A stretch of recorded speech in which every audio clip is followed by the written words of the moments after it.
Headline edition, July 8, 1947. The Army Air Forces has announced that a flying disc has been found and is now in the possession of the Army. Army officers say the missile, found sometime last week, has been inspected at Roswell, New Mexico, and sent to Wright Field, Ohio, for further inspection.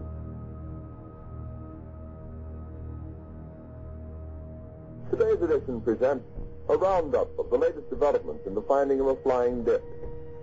Late this afternoon, a bulletin from New Mexico suggested that the widely publicized mystery of the flying saucers may soon be solved. Army Air Force officers reported that one of the strange discs had been found and inspected sometime last week.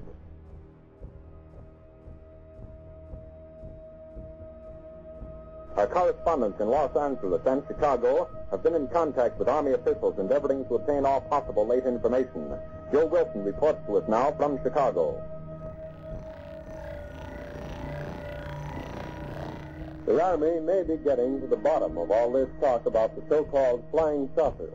As a matter of fact, the 509th Atomic Bomb Group headquarters at Roswell, New Mexico, reports that it has received one of the discs, which landed on a ranch outside Roswell.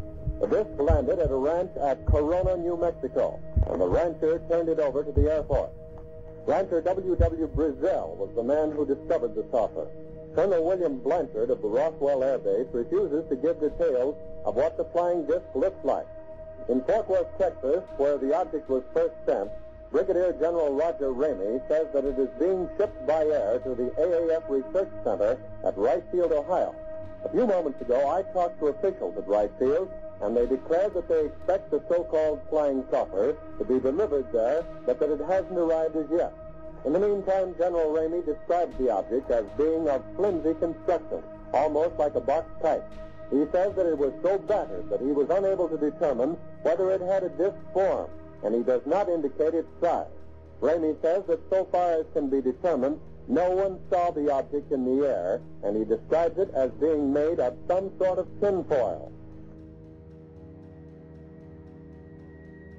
I think at last count, I had spoken to around 4 dozen people who handled various aspects of the debris. The most dramatic is the foil-like material that you can wad up into a ball and let it go and it would unfold itself.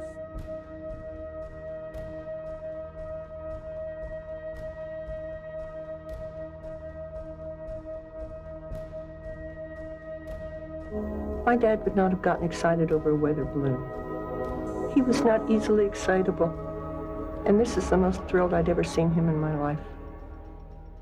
He thought that was the most fantastic thing in the world.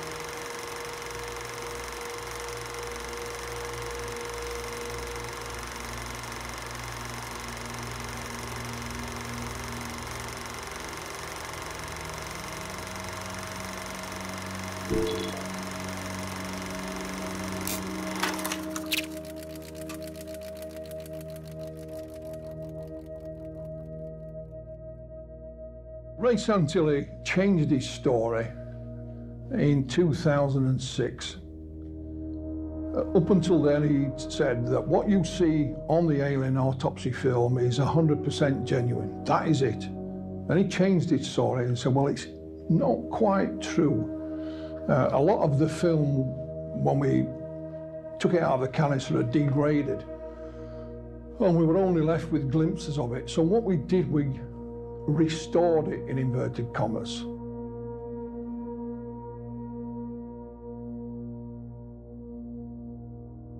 So what you actually see is a restoration, and he compared it to when you restore a painting or a fresco or a, you know, an old tapestry or whatever.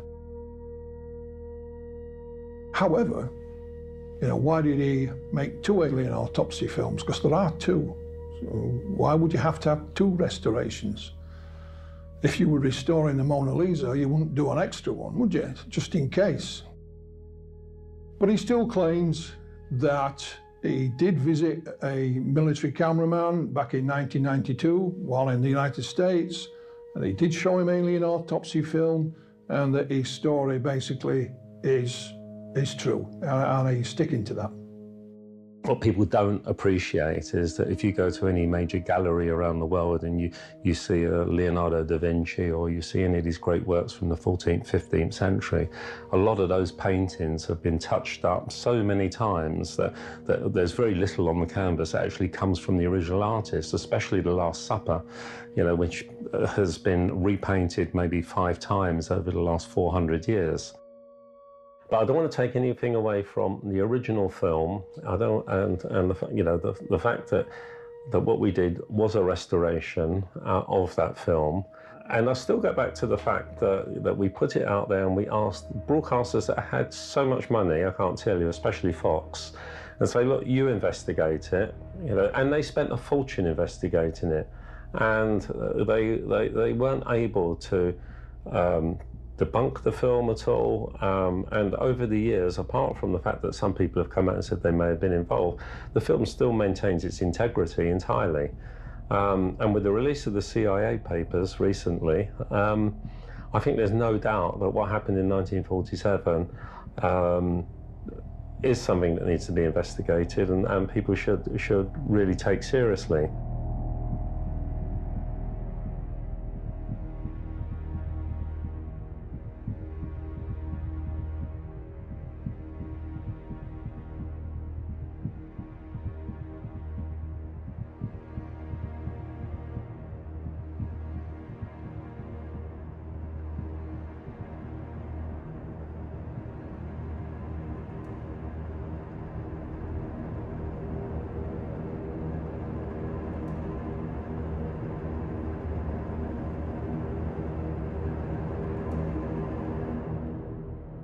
Well, in 2001, when these emails were generated, the alien autopsy film still hadn't been proven to be a hoax. UFO researchers in general accepted that it probably was a hoax, but Santilli was still sticking with his original story. He hadn't changed it at that point. So why Kit Green and others and Bigelow became interested in it is a mystery at the moment. I don't have an answer for that at all. When we look at US billionaire Robert Bigelow, he's had a long-running interest in UFOs and still does today.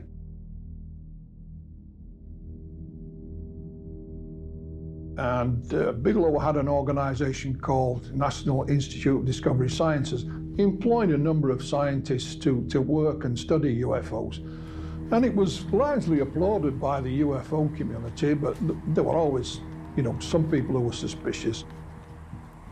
The way I'd look at the memo is that if this is going to the boss, Mr. Bigelow himself, he's the man that, you know, presumably paid these gentlemen for their work.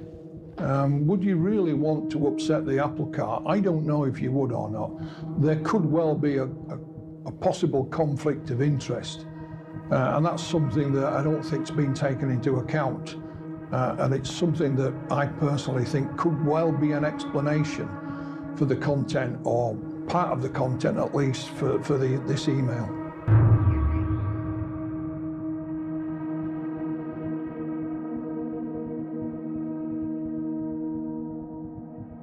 When we look at Ray's story today, there are still a number of people who believe that Ray is telling the truth and that the alien autopsy film was real.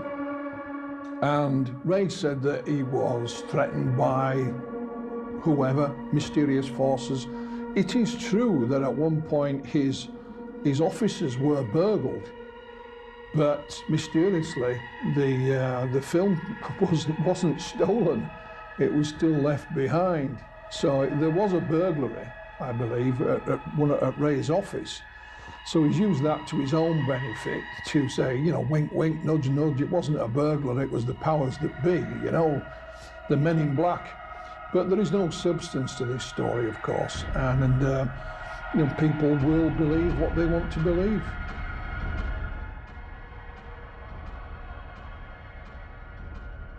When we look back on the alien autopsy film and the various parts of it, Ray changed the story on a regular basis. First told us the tent footage was taken out in the desert. That was pulled. No, it was all a hoax done on me. You're going to release all the footage. Well, all of the footage wasn't released. You have one autopsy released. Why won't you release the other one? Oh, well, the German investor who paid the money for it, he wants to keep that for himself. That was another change in the story. If you look at Ray's own leaflet that he produced to publicise his own video that he had for sale, on the back of it, it quite clearly says, I cannot verify any of this as being authentic, you know? So he's, you know, the story has changed down the years, and I dare say, you know, if it crops up again, it'll change again. We shall see.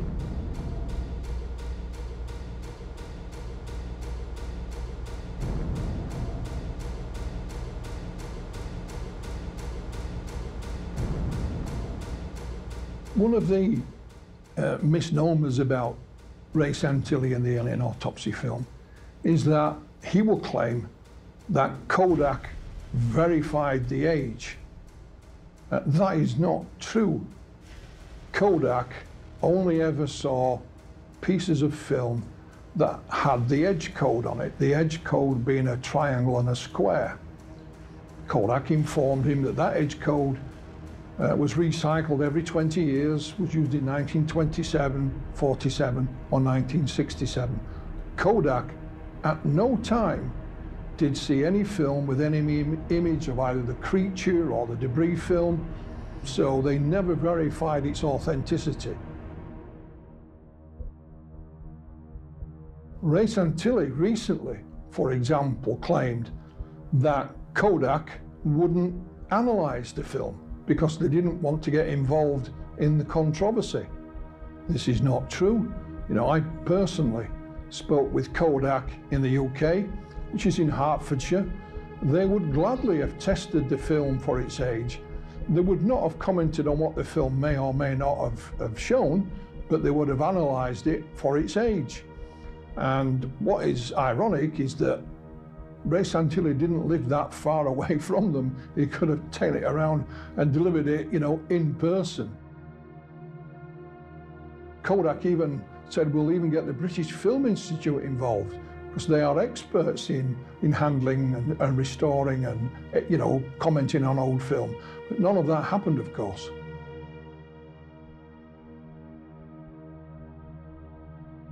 My guess is that this was done by somebody strictly for money. I think eventually it will be shown to be a hoax, but by that time, Santilli will have collected his royalties from the different television companies throughout the world, and he will have made the majority of his sales of videos.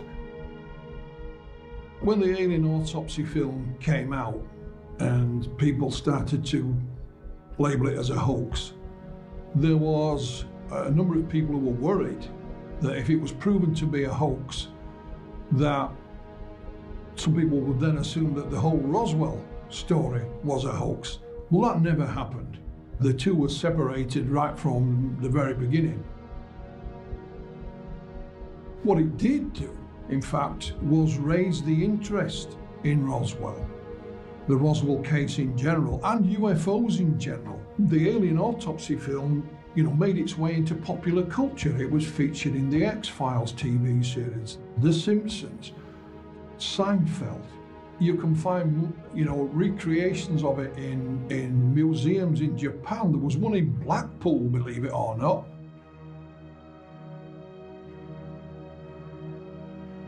In the United States, they were even having alien autopsy cakes for Halloween. So it is firmly ingrained in popular culture and has not done any damage to the overall Roswell story at all. If anything, it's helped raise the interest in it. What happened at Roswell in 1947? That's a good question. Even the UFO researchers and the skeptics agree on one thing, that something did crash. Something did come down, something solid, something, you know, that you could pick up and hold in your hands.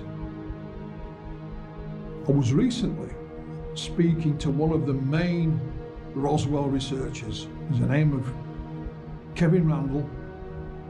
Kevin has a long military career as a helicopter pilot, and he also has a PhD, but he is one of the leading Roswell researchers. Kevin did a sort of a cold case review, if you like, just recently, of the evidence and the witnesses who claim to have seen bodies at Roswell. And he's come to the conclusion that it's not as solid as we might first have imagined. So for someone of Kevin's stature to do that and say that is quite a revelation. However, he went on to say that he could find no conventional explanation for what happened at Roswell, i.e.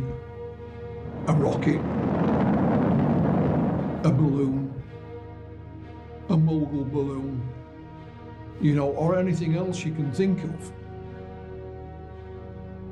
He looked very hard to try and find a conventional explanation, but he couldn't find one. None that would match what the eyewitnesses were saying to him, and none that would, in his opinion, lead to the instigation of a cover-up. When you look at all the evidence for Roswell, I think it still remains a bit of an enigma. There is no evidence that can ultimately prove it was not of this earth. If it was there, you know, wouldn't that be fantastic? But it's not. It remains just out of your grasp. You think, well, maybe, but no. Same goes with conventional explanations. There were those that were absolutely adamant this was Project Mogul. But when you look at the files of Project Mogul, the balloons that were due to be released that day weren't released because there was bad weather.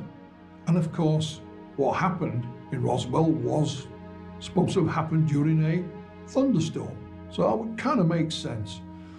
Same with the V-2 rockets that were, you know, recovered from the Germans at the end of the Second World War. They were all accounted for, nothing went astray. There's no atomic bombs fallen where they shouldn't have done. So you can't put your finger on any one thing that will say this is definitely is. What you have to do is just look at the evidence for yourself and reach your own conclusion. And hopefully that someday, somewhere, something will turn up that will finally, you know, say, well, it's that, whatever that may be.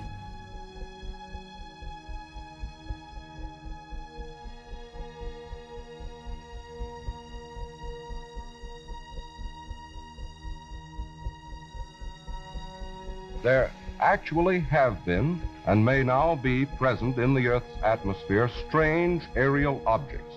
Some are of a geometric order. Others can only be described as brilliant light sources. Their form cannot be determined. So far, science has not been able to explain them satisfactorily as natural phenomena.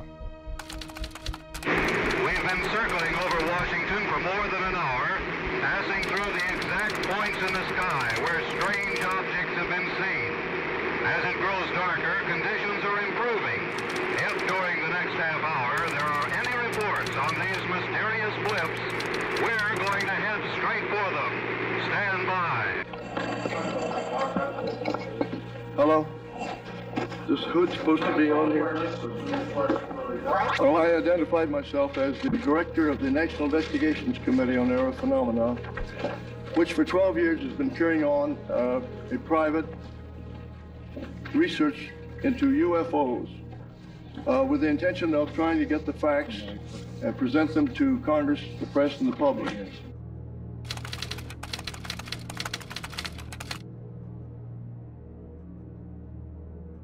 I won't call it a conspiracy because that would mean that they were immediately at the start making an arrangement with the Air Force. I think that possibly the Air Force was aware of Dr. Condon's negative attitude and did not think that he was going overboard toward a positive answer. I think that this report is extremely flimsy. It's such a meager operation. It evades a number of cases in which the Air Force itself said there was no explanation. I'm going to introduce first Dr. McDonald for a brief statement, and Dr. Saunders, and then we'll throw it open for questions. It began to hit me that Dr. Condon has apparently not read his own material very carefully, and that would, again, I'm afraid, be consistent with his general remoteness from what really went on in the project. I say that because when we tallied first of all, the 59 major cases numbered and identified in the report, we found that the percentage of unexplained cases with which the Condon Committee is left at the end of their scrutiny is 5 to 6 times larger than the percentage of unexplains that Project Blue Book, Air Force Project Blue Book, has been talking about for the last 10 years. They have said 1 to 2, 3%. The number has varied from year to year, Project Blue Book. Of the 59 cases, a fraction of about 1/6 are unexplained in this sample. Furthermore, in a sample of 35 that's in another part of the report, Gordon Thayer, a very competent radar propagation and optics man, has gone through. 20% of those cases are unexplained. So here we have a strange situation of the Air Force going along saying for 15 or so years that the unexplained percentage is only 1 or 2%. My own view of the problem is that it ought to be about 25 or 30% when you look at the Air Force cases. But giving Dr. Condon this assignment, and he goes through the whole thing, and you do an actual tabulation, which he doesn't seem to have done, and you find his percentage of unexplains is 5 to 6 times larger than the Air Force. And yet, what is his principal recommendation? The principal recommendation that Dr. Condon has come through with is there's nothing of scientific interest that warrants further attention on the part of the federal government here in any major way. He recommends dropping the whole problem. Looked at their files, interviewed now about 400 or 500 witnesses, have been at it a couple of years, and I am one scientist who has been forced farther and farther to the position that the extraterrestrial hypothesis, but I underscore that word hypothesis, is the most probable hypothesis. I'm ready to throw it over when I see something that categorically rules it out, but this is my position.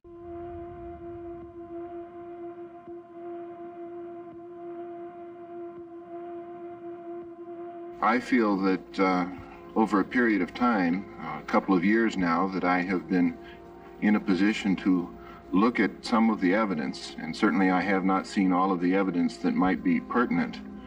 I too have been driven in the direction of recognizing that there are cases that are not explainable in conventional terms.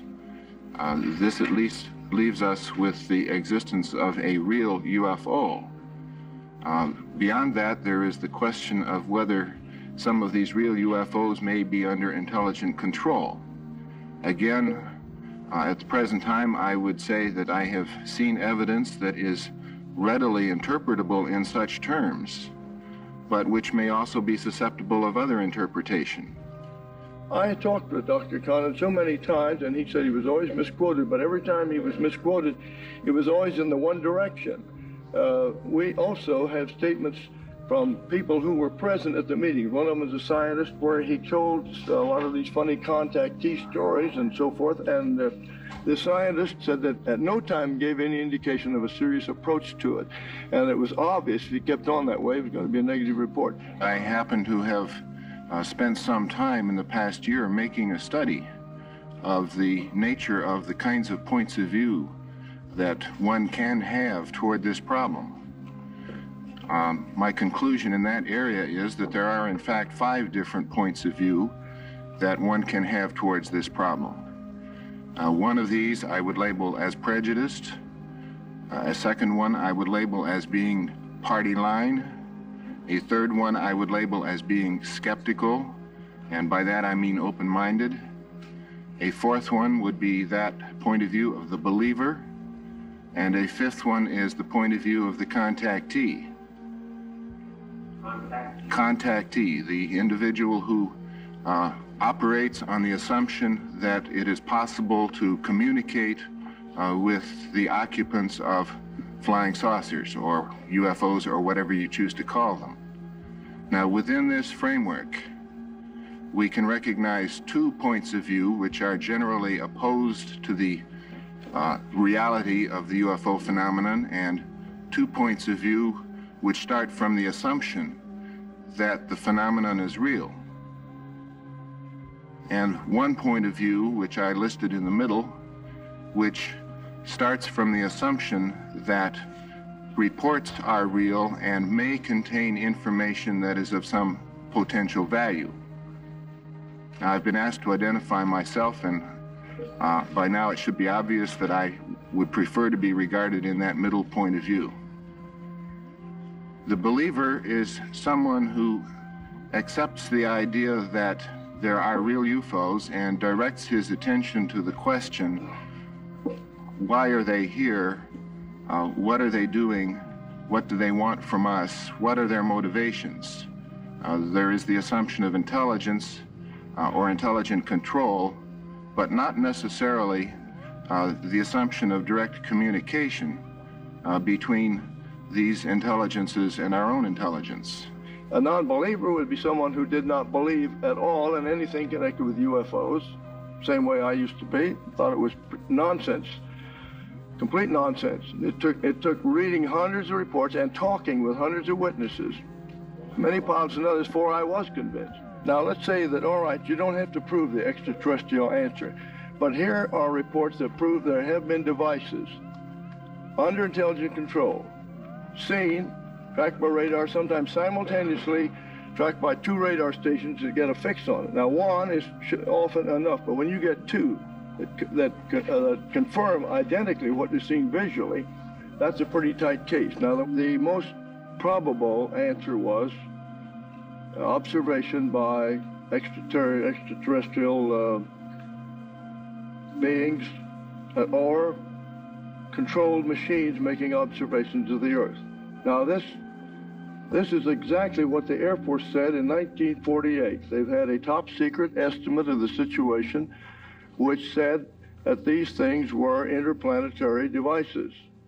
And they've denied it for years, but finally it was admitted in a letter to one of our subcommittee chairmen. Even if there was such a letter, it in essence was unimportant because it represented lower level thinking that was overruled as not being well supported at a higher level. It was overruled because the chief of staff said that it was certainly risky to put out such a statement when you could cause a lot of excitement and perhaps even panic. You have no answers to what the things might be, whether there was any hostility involved, and I don't know of any evidence there is, but at least it was overruled.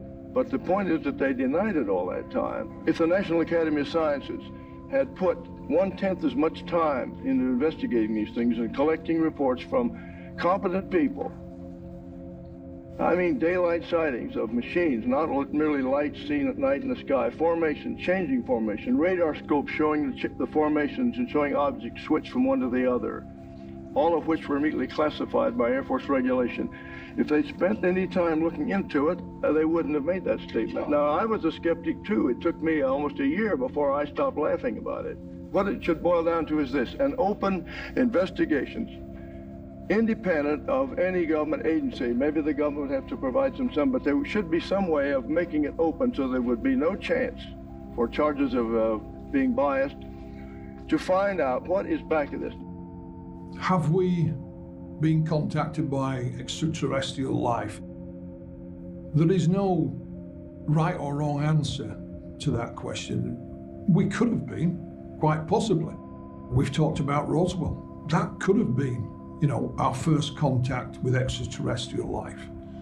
It could be that extraterrestrial life is so far in advance of us that it's here all around us that we as a species are just too dumb to recognize it.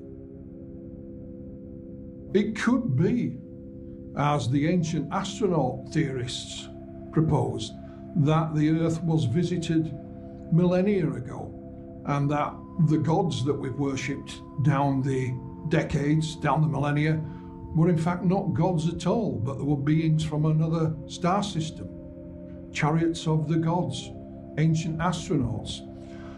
There is no definitive proof for any of these, but it certainly does give you food for thought. The things that floats around UFO research, be it here in the UK or overseas, is, are the governments, the major governments of this world, keeping secrets from us that we have indeed made contact with beings from another world?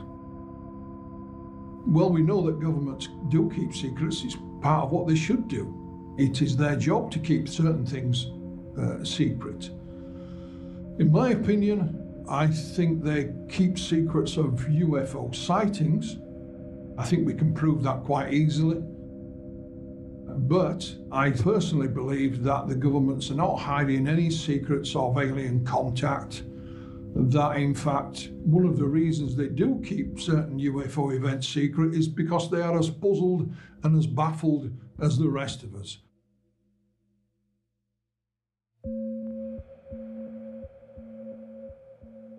The things that make us, the chemicals that make us and our Earth, they are in abundance, throughout the universe. So there is no reason why life shouldn't exist elsewhere. It's probably mathematically impossible for it not to exist. That doesn't mean, of course, that it's contacting us here on Earth, here and now. As our science stands at the moment, the visible universe is 48 billion light years across. And within that universe, there are an estimated 2 trillion galaxies.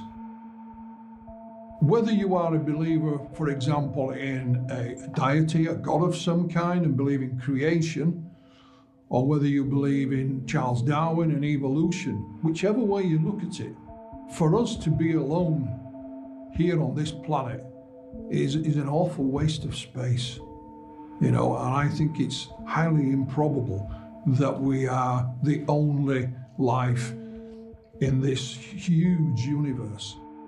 We don't want to know that perhaps it's a rare form of natural phenomena, or that we are having some kind of illusion when we see things. Belief in extraterrestrials is no different, in my opinion, to belief in a God. There's no proof that God exists, but nonetheless, millions of people, if not billions, do believe in a deity of some kind. It is the most fantastic idea, but it's certainly the most popular. As the days go by, we're finding more and more extrasolar planets. We're finding out more about our own solar system. I think if you were a gambling man, you'd lay odds that the planet Mars at one point did host life, albeit maybe just bacterial life, but life nonetheless. The question is, are UFOs ET vehicles visiting the Earth? That's an even bigger question. The proof for that is not yet there. There's a lot of evidence, but not proof. So I'll continue along until perhaps, I'm convinced one way or another. The biggest truth about Roswell is that something did crash there. Whether you're a skeptic or a believer, they all agree on one thing, that something crashed at Roswell in early July 1947. The other big fact is that the United States Air Force have changed their explanation for what happened at Roswell at least 3 or 4 times. So that's a real fact. And it makes you wonder if they're going to change it again at some point in the future. Well, we shall see. When you look at the ways and the reasons why the United States authorities have changed their explanations for what happened, it's always been as a result of what the UFO researchers have uncovered. So they've changed their explanation to try and do away with the information that's been uncovered by colleagues of mine in the States and things like that. One of the things they always denied at Roswell is that There was no bodies there. This was Project Mogul. There was no bodies, no dummies. It was just equipment that was used on it. However, after the alien autopsy had been shown around the world, they came up with an explanation for the bodies for the first time, saying these were anthropomorphic dummies used for parachute testing. But they weren't used until the early 1950s, so they even got the wrong decade with that. When you see these dummies, they look pretty much like you and me. They're just made of wood. They came up with an explanation because of what was happening elsewhere in UFO research.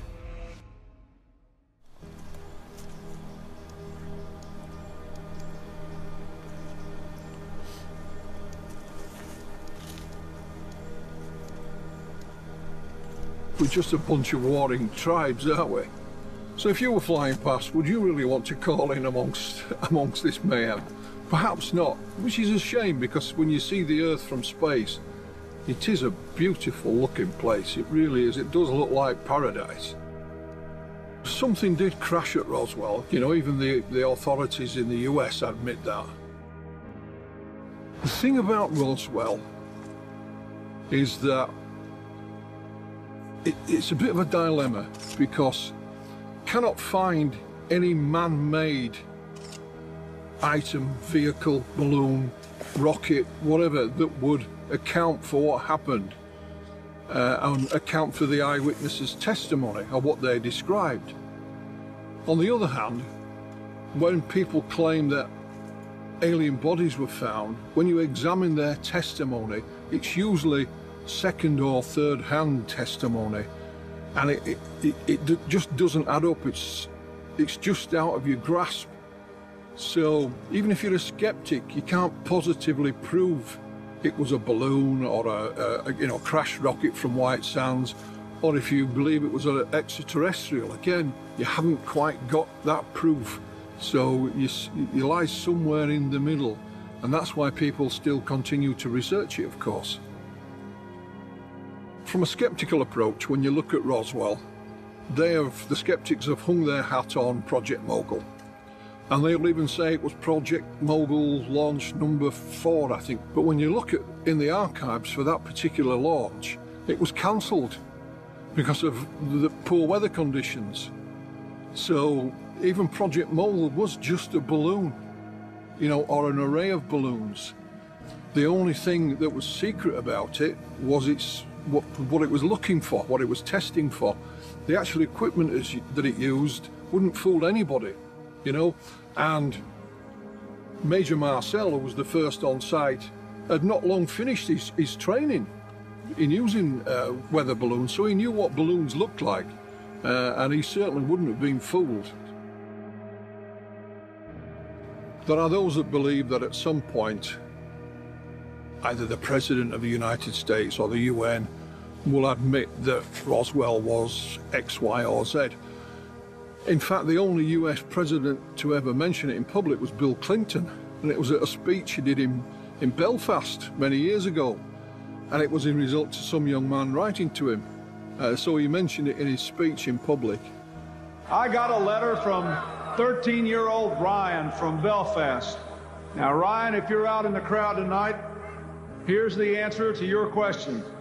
No. As far as I know, an alien spacecraft did not crash in Roswell, New Mexico in 1947. And Ryan, if the United States Air Force did recover alien bodies, they didn't tell me about it either, and I want to know.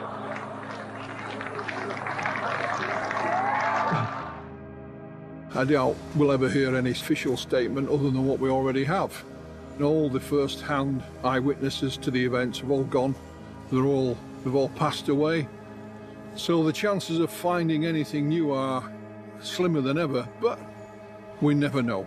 You know, we'll keep on looking for that missing link, the Holy Grail, the Rosetta Stone, whatever you want to call it. Maybe it's lying in somebody's filing cabinet somewhere. I'm always hopeful. I'm always positive. Things do turn up, so we remain ever optimistic.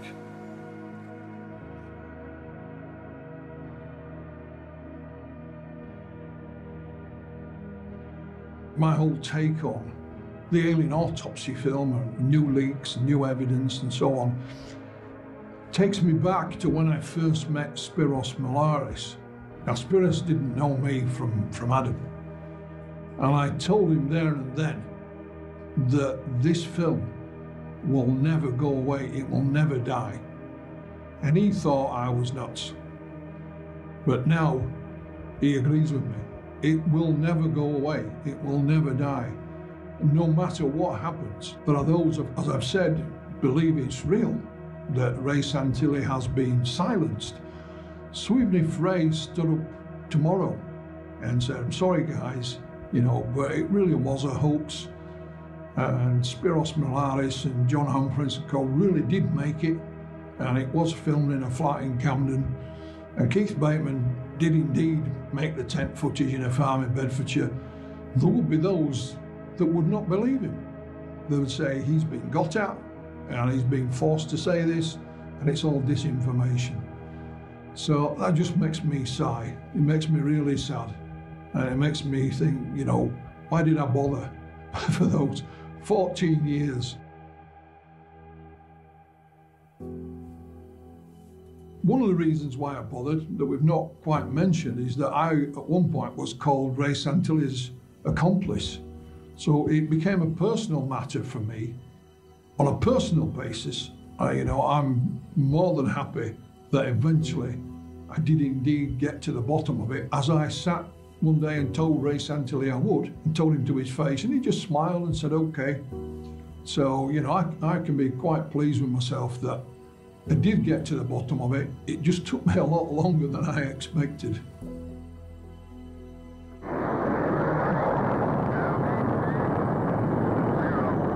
When I first became interested in the UFO subject, I had a number of questions, but one overrode them all, and that was, were UFOs real? Tranquility Base here. The Eagle has landed.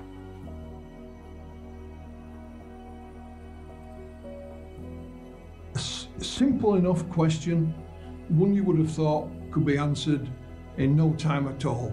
How naive was I? I'd pretty much given up on the paranormal at that point, because it always seemed to be out of your grasp, nothing physical. And I wanted something that I could study and put under a microscope. And after all these years of research and investigation, when we look at the Roswell incident, as it's more commonly known, it could well be that that is the best case that has the best answer for showing that perhaps in the desert of Roswell, New Mexico, in 1947, we had first contact with beings not of this earth. Well, there you are. Is that convincing that we have interplanetary visitors in our midst?